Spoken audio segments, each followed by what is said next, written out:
Travis Wayne Goodsill. I finished watching The Mentalist, and of course it ended with a wedding of the two main characters. It's part of the old school of doing things. And so that's what this video is going to be about. Traditions. For the Mormon Church, weddings are a cultural thing, the origin of which is not Joseph Smith. It is Brigham Young. How do I know that? How dare you, Travis? You guys have all figured out by now that the church is wrong, right? You've been paying attention to all my videos, not getting offended with the first video that you come to and never coming back again to learn truth. I'm sure that's what you guys do, because you guys are... Section 132.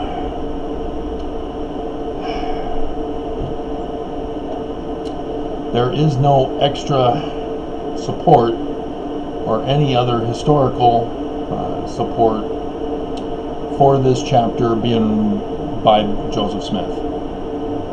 In the Joseph Smith papers, you go to this, and that's all there is.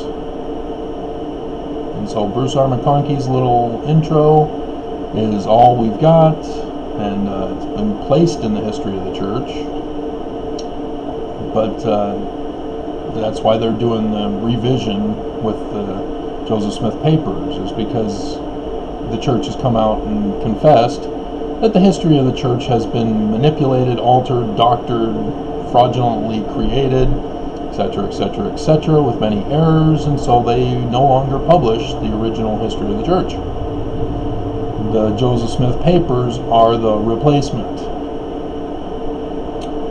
And as I've been telling you guys, Book of Mormon denounces polygamy 3 times. The Joseph Smith Doctrine and Covenants of 1835 has denounced polygamy twice.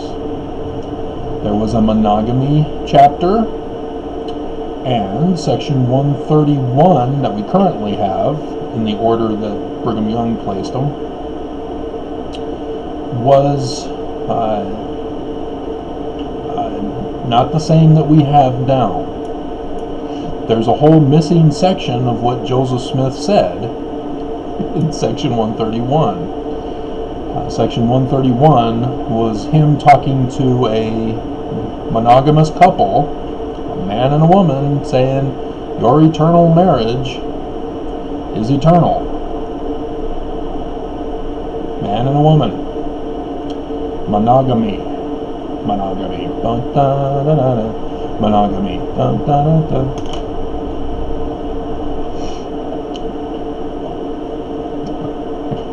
Do we need to explain the source for that?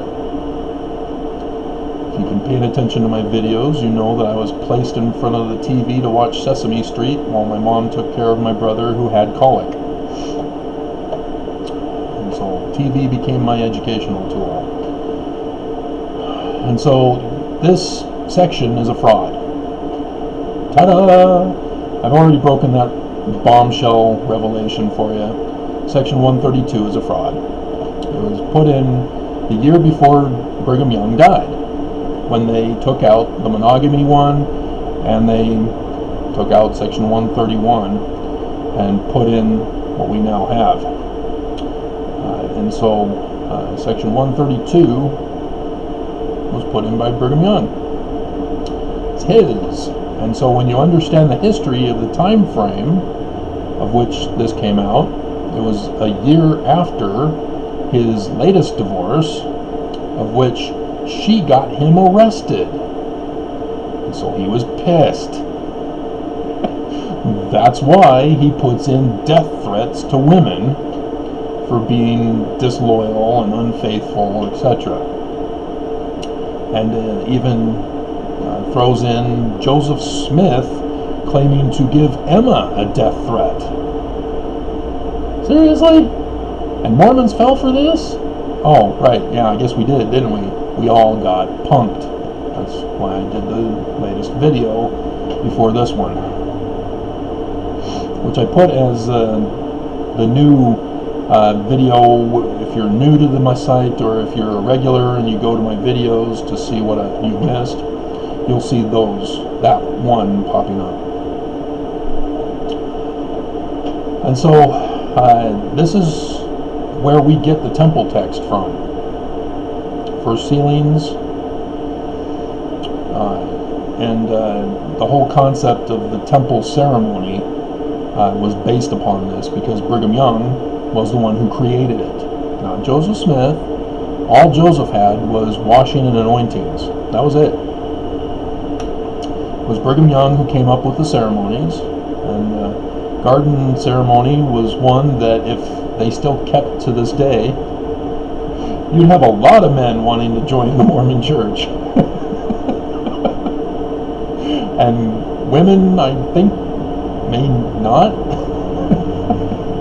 I don't know. My second ex may have been one who would just let it slide off her back and just tolerate it. But yeah, this is where polygamy comes from as well. And so, yeah, this is a complete fraudulent document of a whole different church than what we were born and raised in. Thus, we got punked. So, it's 19, isn't it? Or is that the... Yep, that is the one. And so, he talks about two different kinds of marriages. If it's not in the temple, it's the other kind.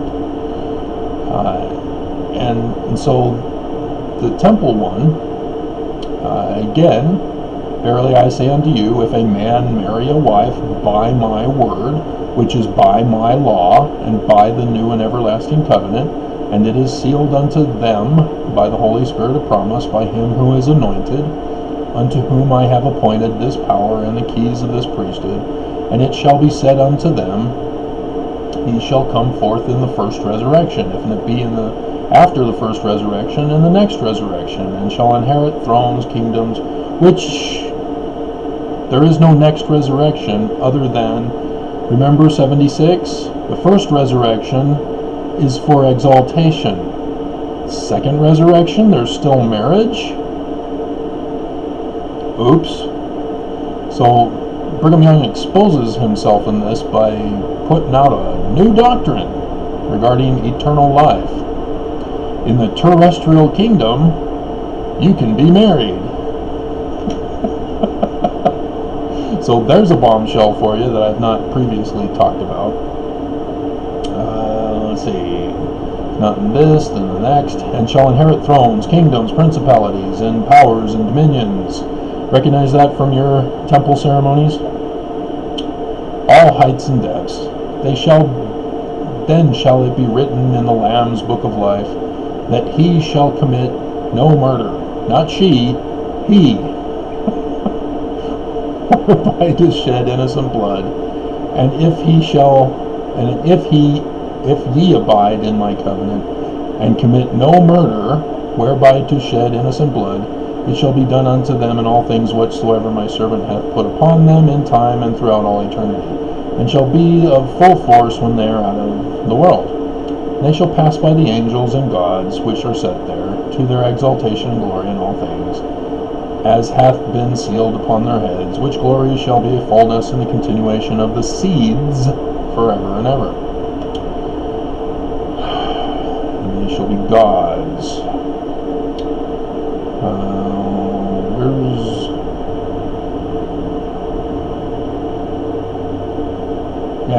Verse 26 is a fun one. Verily, verily, I say unto you, if a man marry a wife according to my word, and they are sealed by the Holy Spirit of promise according to mine appointment, and he or she shall commit any sin or transgression of the new and everlasting covenant, whatever, and all manner of blasphemies, and if they commit no murder, wherein they shed innocent blood, yet they shall come forth in the first resurrection, and enter into their exaltation. all sin is permissible except for murder, as long as you get sealed. That's another Brigham Young doctrine.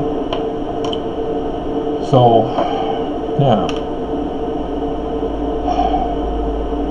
Just sad.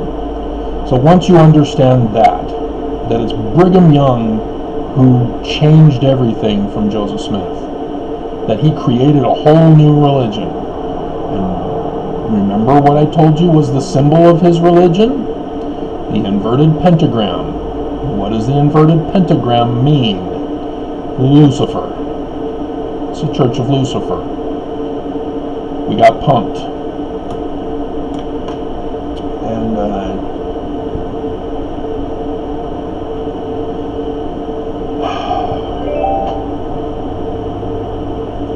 unbelievable. Anyway, so now that we know that we're in apostasy, and that all of our sealings, all of our genealogy work is all null and void, because it was not done by the proper authority. Do you not understand that? It's a simple concept. We know it from others. We go on our mission and we tell Christians, oh yeah, when Jesus and the apostles died, so did the priesthood. It was gone from the face of the earth. And so your priesthood in your church is false, and you need to be rebaptized. Remember, we tell them this. That's the great apostasy.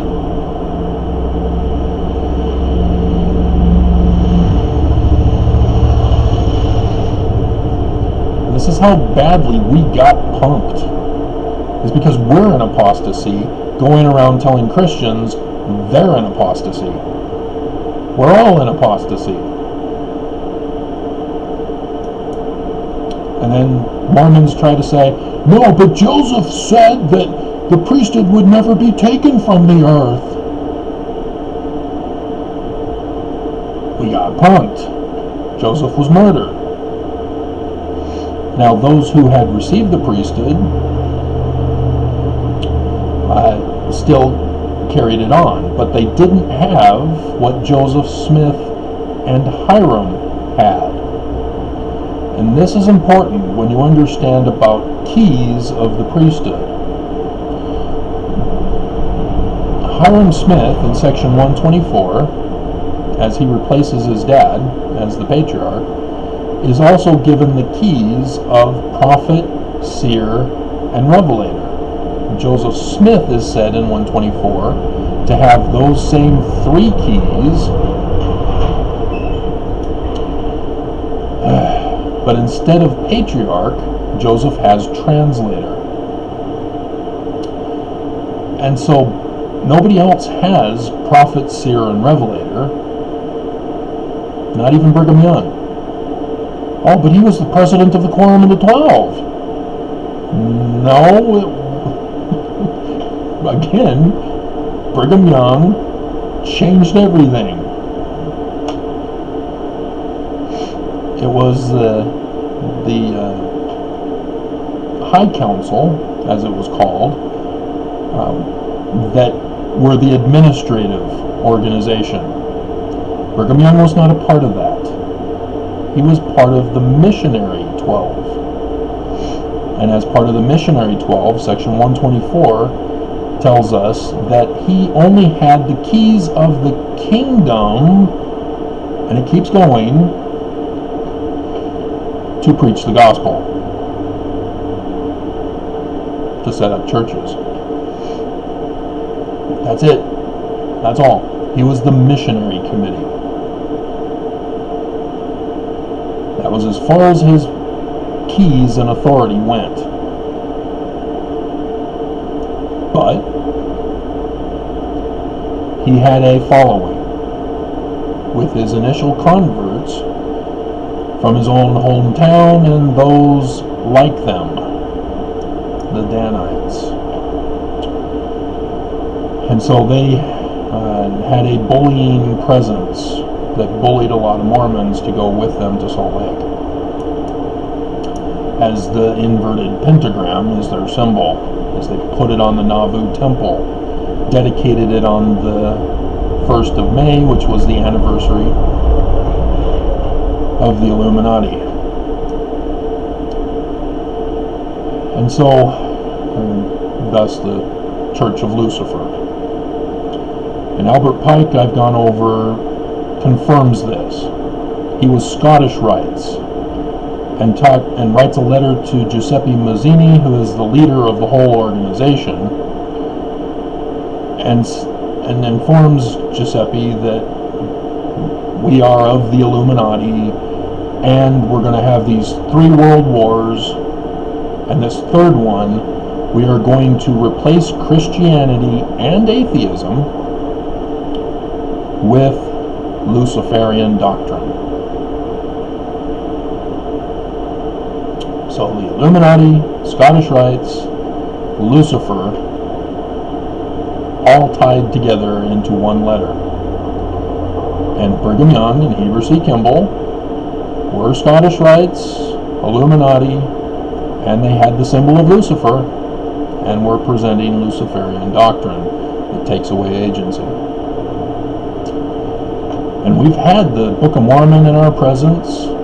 We've had some of the other stuff that informed us about Lucifer and his plan to take away the agency of man.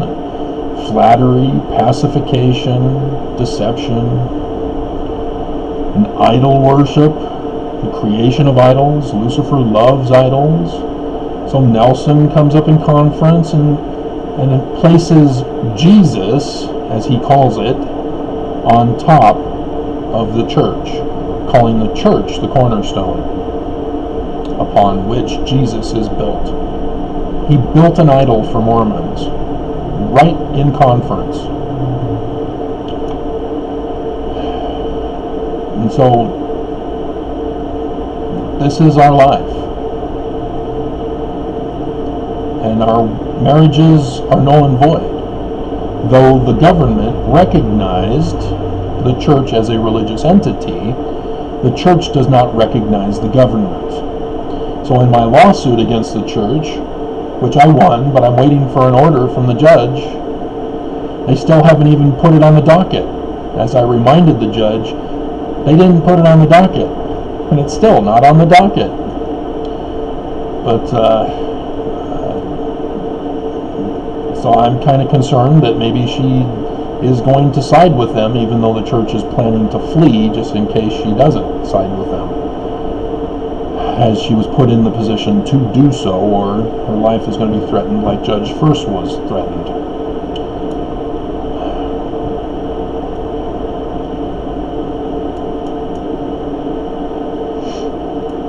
And so, what now do we do that our marriages are no longer valid? You know, women are still stuck with their husbands until they can get a cancellation of the sealing.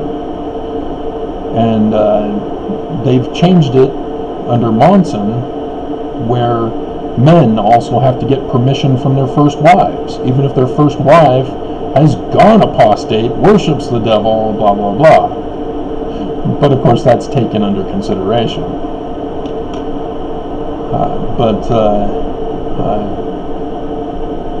Yeah, they control our marriages.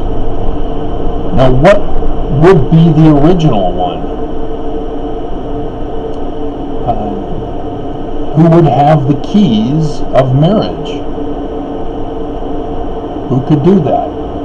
And you would say, well, the leader of the church. But again, you're mixing things up and getting confused with the tradition that we've been punked with. And that's what happened with the apostasy period, is that all the various church congregations went their own way, created their own gospel, or adopted their own gospel. I think they even wrote it, and then adopted a creed, wrote a creed, an article of faith, to go along with an explanation for why they chose that gospel. And then later on, Constantine gathered them all together and said, no, only one, and one God. And they couldn't figure out the God. They couldn't come to an agreement on that. And so Constantine created their idol and called him Homoousius. And of course used the name Jesus Christ, just as Nelson used the name Jesus Christ. We all got punked. All religions got punked. And so, how then would a structure exist for marriage in the future? Once we get all things figured out, and the church is destroyed, and we can go about our lives. I mean, technically, when a man and a woman have a baby, they're married. That's why genealogy is called genealogy. The gen has to do with sexual production. The biological parents. That's why you don't do genealogies of your adopted parents or your gay parents or foster parents or wannabe parents. Now, I've heard of one Mormon who was causing problems in her family because she just created names. And there are others who make up names so that they can do their baptisms. For example, Michael Jackson was placed into somebody's family just so that they can do Michael Jackson's baptism and temple work.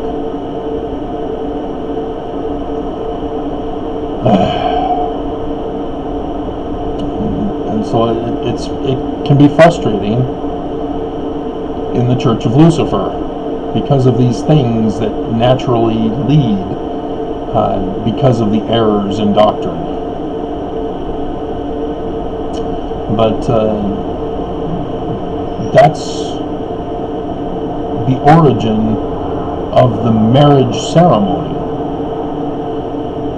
is the outward symbols used around the concept of a man and a woman uniting together to produce a child. And so technically, it's our culture that created the ceremony as a necessity for sex, but there is no need for marriage in order to have sex. We naturally desire to do each other.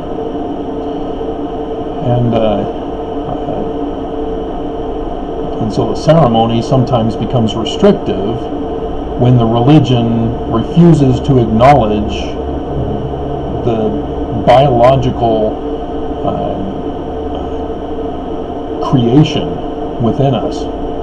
And it's different. And the symbols are about the Christ. That's why women, when they hit puberty, they bleed as an egg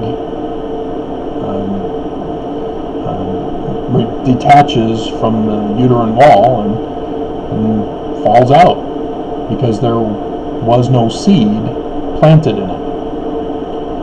And so the death of the firstborn. And then a woman now knows she's ready to have mortal children. It's all symbolic in the scriptures. It's all talked about in the scriptures. We just don't understand that that's what it's referring to. In the creation story, the land is under the water, and then it emerges out of the water, just like a baby. And the earth was seen as a man, the firstborn son, who becomes the heir to the throne, the birthright blessing son. And so then men have their symbols of all this process too. But because of the lack of sexual education under the Church of Lucifer, all of that is lost as we got punked and are guilt-tripped into having what should be the natural condition, because we were not properly educated in sexual education. And so lots of problems emerge as to what age can we start having children. Is it when our bodies tell us we can, or do we have to wait until a legal age that is in a distant future? And which legal age is it? Is it one where we can also drink alcohol, or is it one when we can smoke, or is it when we can get drafted into the war? Is it when we can drive? And is it when we can drive in a state that requires the boy to be younger so that he can work the trucks on the farm? Lots of confusion as to when an adult is. And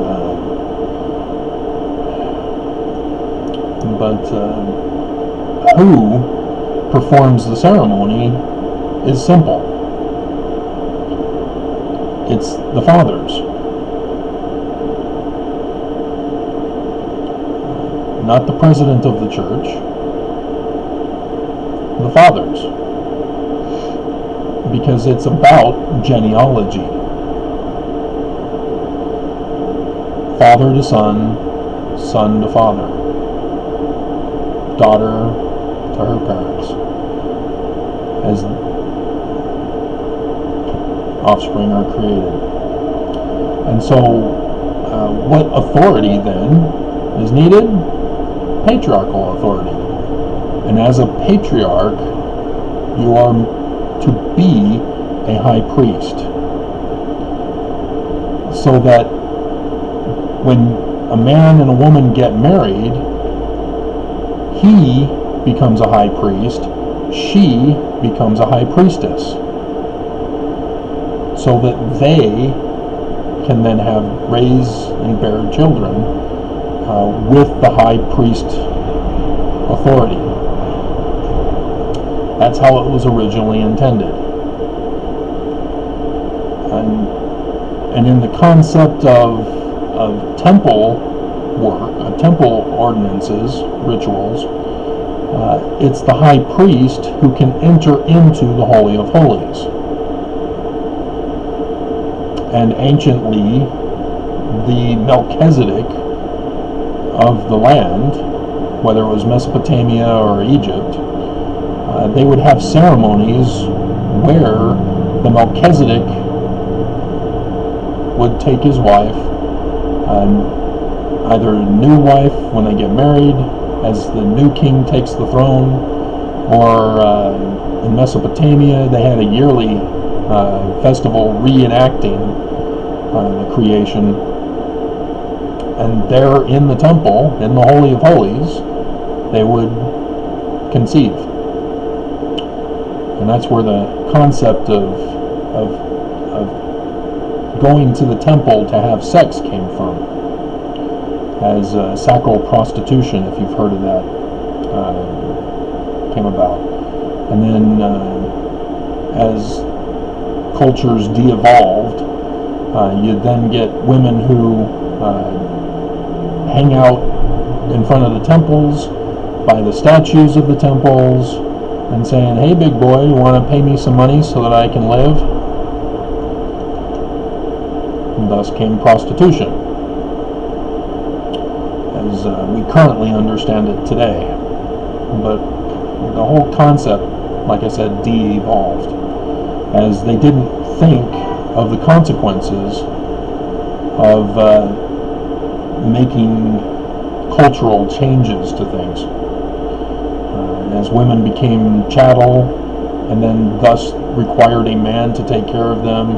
Well, what do you do when the man dies and there's no brothers for her to be married to, and nobody to take care of her? And life gets tough for women as they become oppressed, suppressed, oppressed, depressed, etc.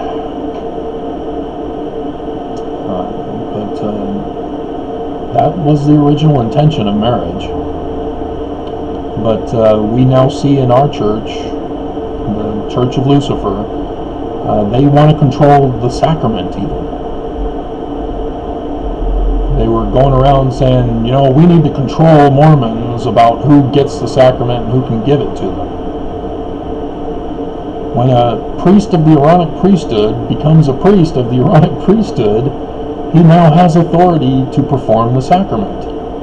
He doesn't have to get the bishop's permission each and every single Sunday, and only on Sundays, unless the bishop gives special permission. That's not how it works. That's taking away agency.